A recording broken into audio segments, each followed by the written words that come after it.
Sophia and Christ were never meant to live as two separate things. Wisdom on one side, love on the other. Forever apart, forever reaching. That is how most of the world still understands them. But Mary Magdalene knew better. And what she knew is exactly why certain souls, across every generation since, have felt a pull towards something they cannot name. If you are one of those souls, you already know the ache I am talking about. The pull you feel late at night when the house goes quiet. The sense that you are not just living your life, you are remembering something older than your own memory. That ache has a source.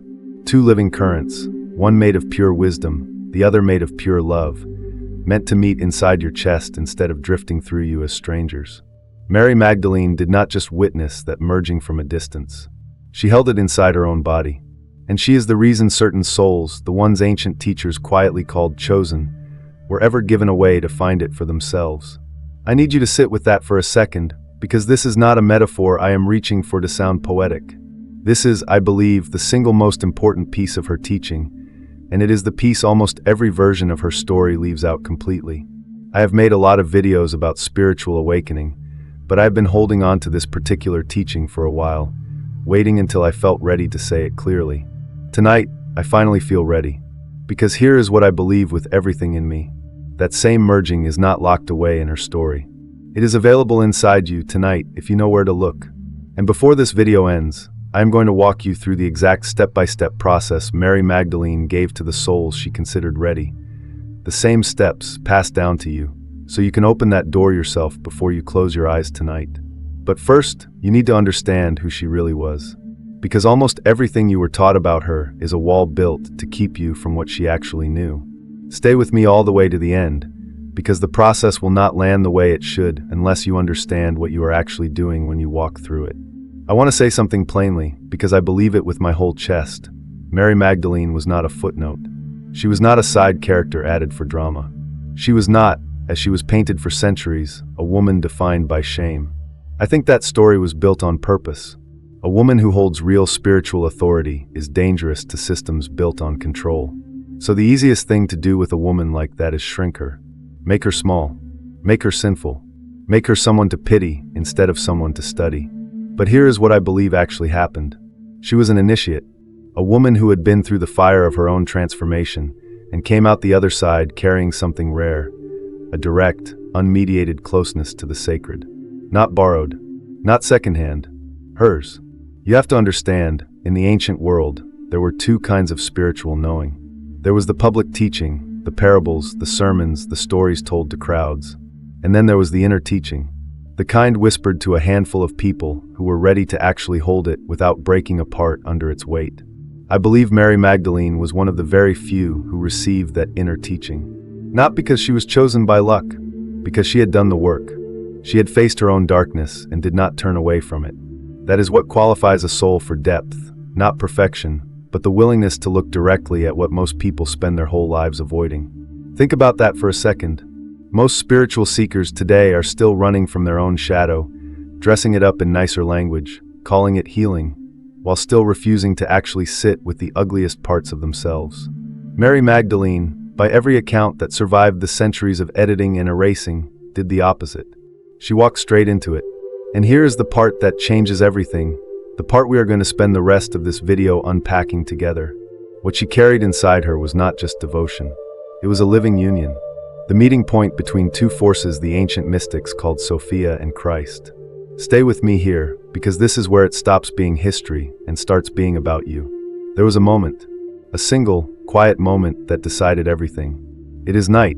Somewhere far from noise, far from crowds, there is a small room lit only by a single lamp.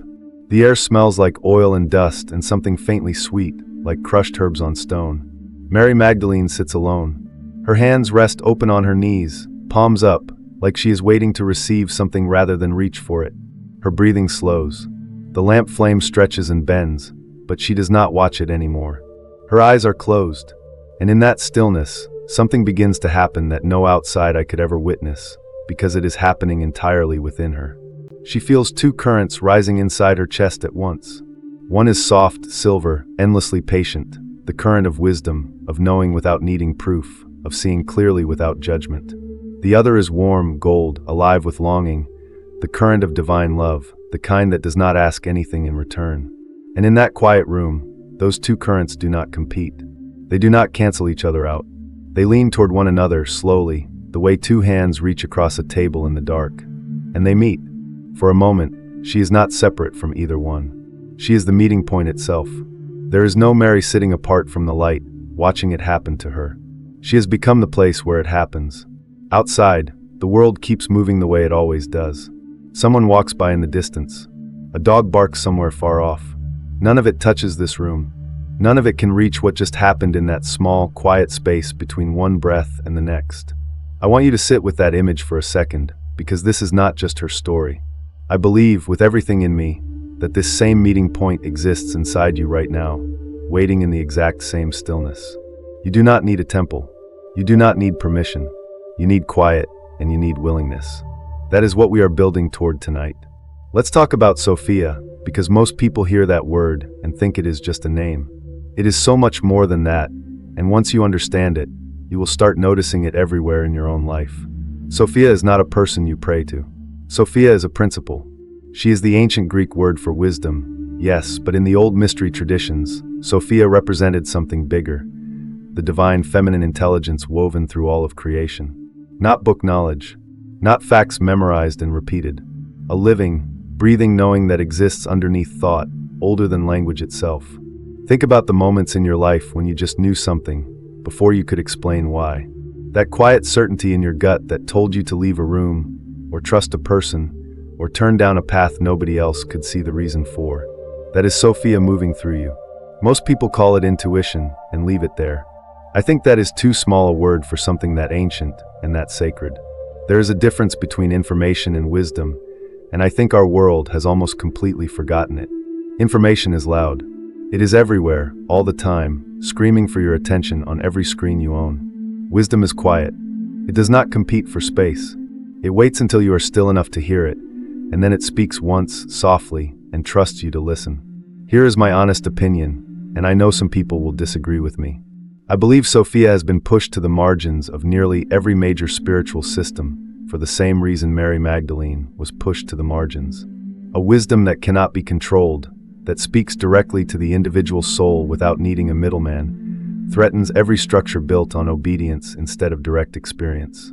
So Sophia went underground. She survived in mystic circles, in hidden texts, in the quiet corners of traditions that valued inner, knowing over outer authority.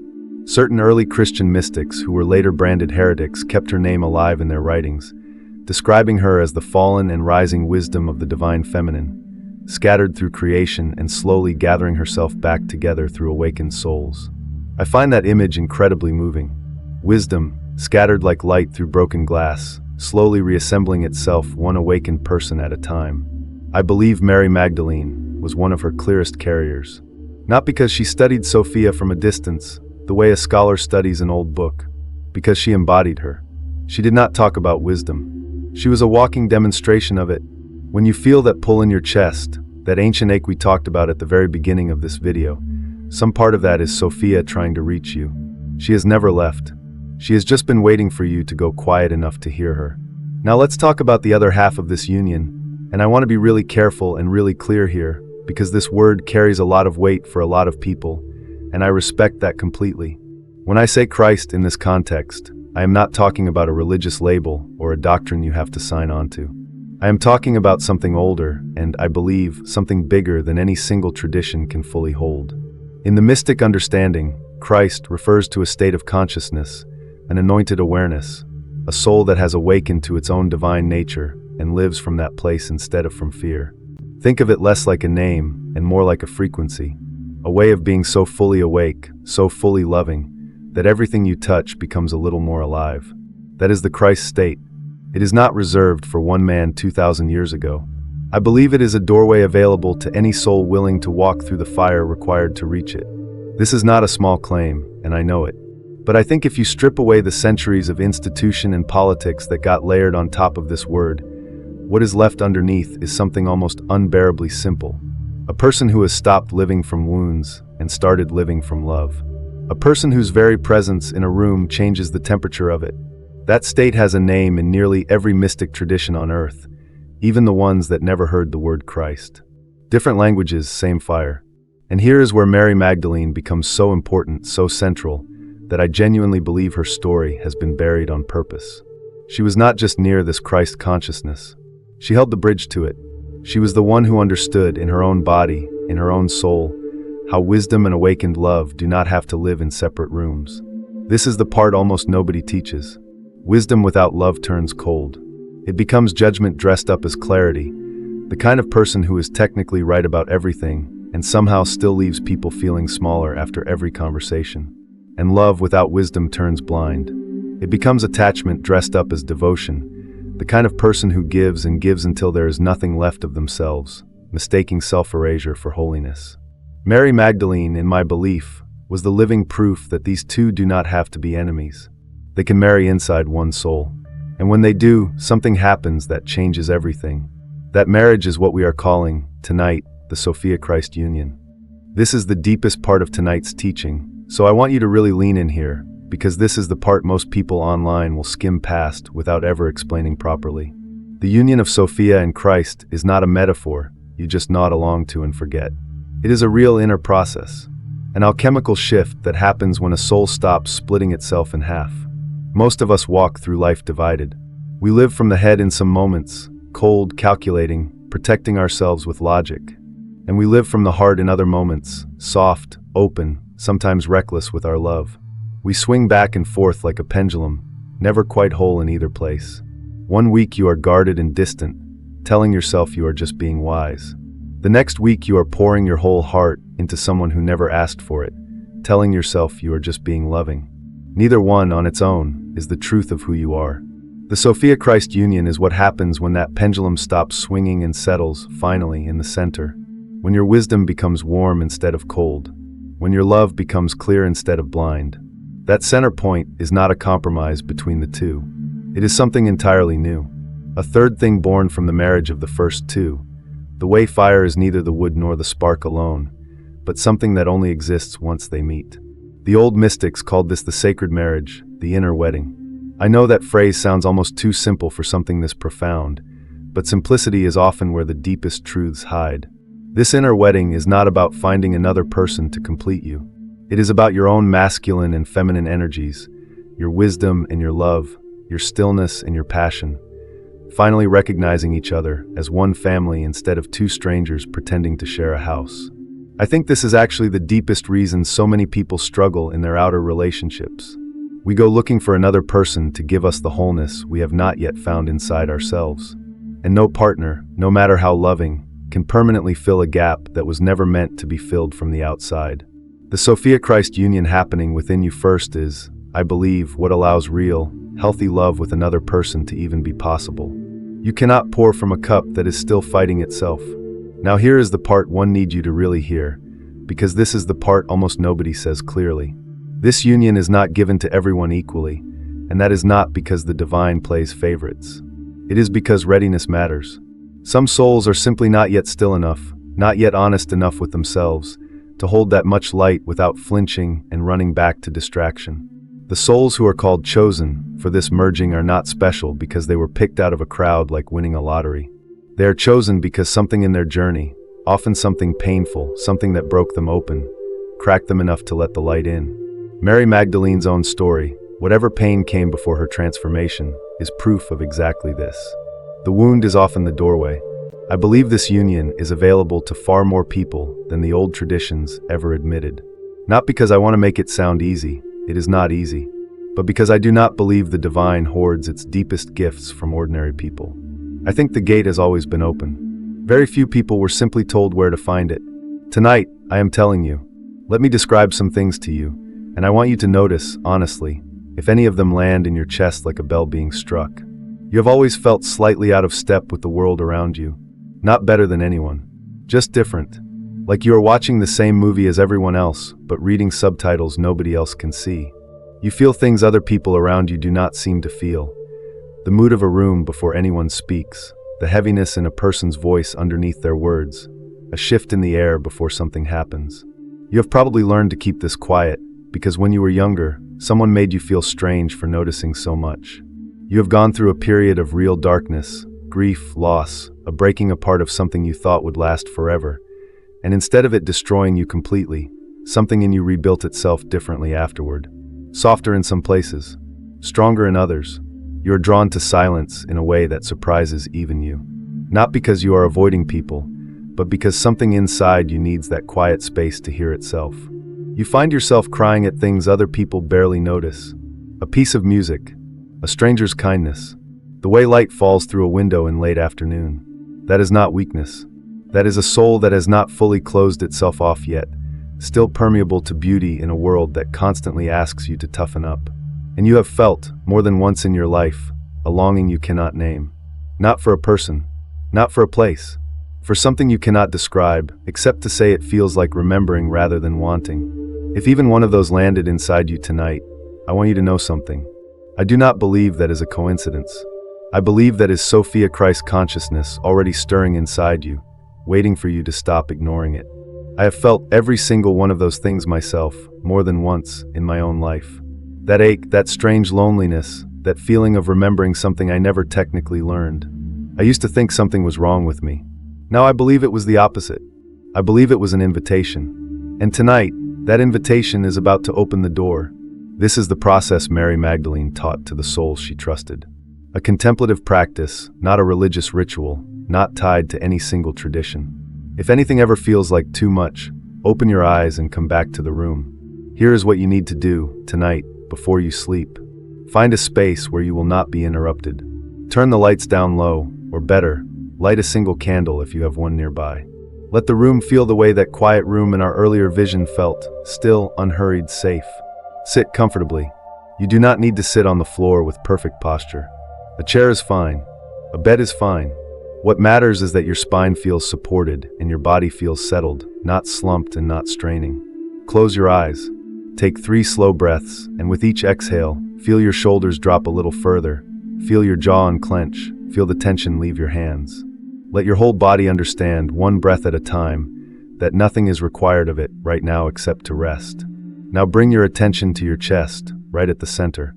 Picture a soft silver light there, quiet, patient, endlessly wise. This is your Sophia current. Do not force the image. Just let it be soft and simple, even if it is only a suggestion of light rather than something vivid. Some people see clear pictures in their mind. Some people just feel a sense of light. Both are exactly right. Now picture a warm golden light rising to meet it, from somewhere deeper, somewhere lower in your body. This is your Christ current, awakened love, unguarded, warm. Let it rise slowly, the way warmth spreads through cold hands held near a fire.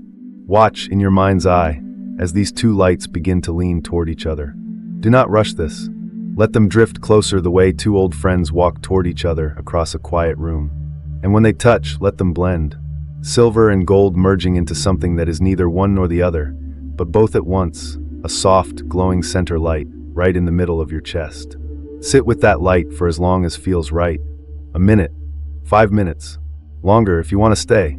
There is no wrong amount of time, and there is no way to do this incorrectly, as long as you are showing up honestly.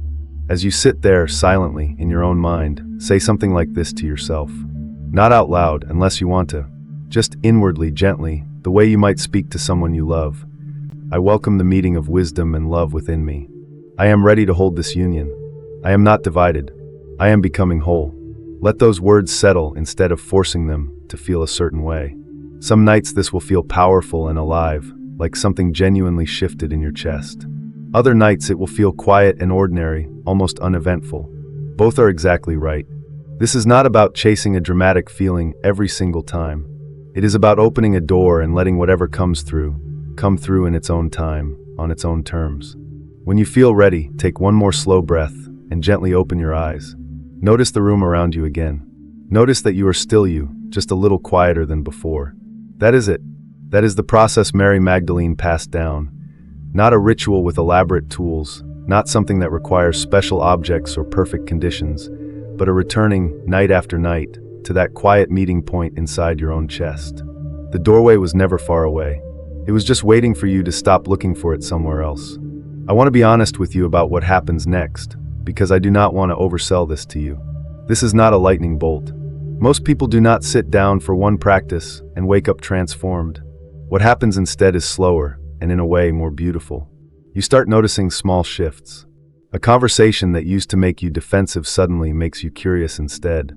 A wave of anxiety that used to swallow you whole suddenly has a little more space around it, a little more room to breathe before it takes over. You start trusting your own inner knowing more. Not in a reckless way, in a grounded way, like you finally have a compass you can rely on instead of constantly looking outward for someone else to tell you what is true. Decisions that used to paralyze you start feeling clearer because you are no longer arguing with yourself in two different voices. And your love changes too. It gets less desperate, less grasping. You start loving people and yourself from a place that does not need to control the outcome. That is the wisdom softening the love. That is the love warming the wisdom. That is the union quietly doing its work in the background of your everyday life, long after you finish a single practice. I believe, and I say this from my own experience walking a version of this path myself, that this practice is not the end of the journey. It is the first gate. There is more beyond it, deeper layers of this teaching, deeper places this union can take you, places I intend to keep exploring with you in future videos. But every single one of those deeper places starts exactly here, in this same quiet meeting point inside your chest. I did not make this video to give you information to file away and forget. I made it because I believe genuinely that you were meant to find it tonight. Mary Magdalene's teaching was never really about history. It was never really about a woman who lived 2,000 years ago in a place far from here. It was about a doorway she found inside her own soul, the Sophia-Christ union alive and breathing within her, and left open, quietly, for anyone brave enough and ready enough to walk through it after her. You felt that pull at the start of this video for a reason. I do not think that was random. I think some part of you already knew this was coming. The way you sometimes know a letter is important before you have even opened it. So tonight, when the lights go down and the house goes quiet, I hope you sit for a few minutes in that stillness we talked about. I hope you feel that silver light and that golden light lean toward each other inside your chest, the way they did for her, the way they are always waiting to for you. The union has always been waiting. Tonight, you get to remember it. If what you just heard hit something real in you, hear this clearly, what you got tonight was only a fraction of it. The full transmission cannot survive here. This channel has already been demonetized for teaching exactly this kind of truth, and that alone should tell you how much it unsettles the people who need you staying asleep. I am not backing down. I am going further. But keeping this work alive takes real resources. I cannot carry this mission on my own. If this video cracks something open inside you even slightly, click the link is right there in the description and join me on Patreon. That is where the real work lives. Member-only esoteric teachings, private audio transmissions, and hidden material I am simply not allowed to share publicly in a place like this. Most people hear this and feel something for a second, then go right back to sleep. You are never most people.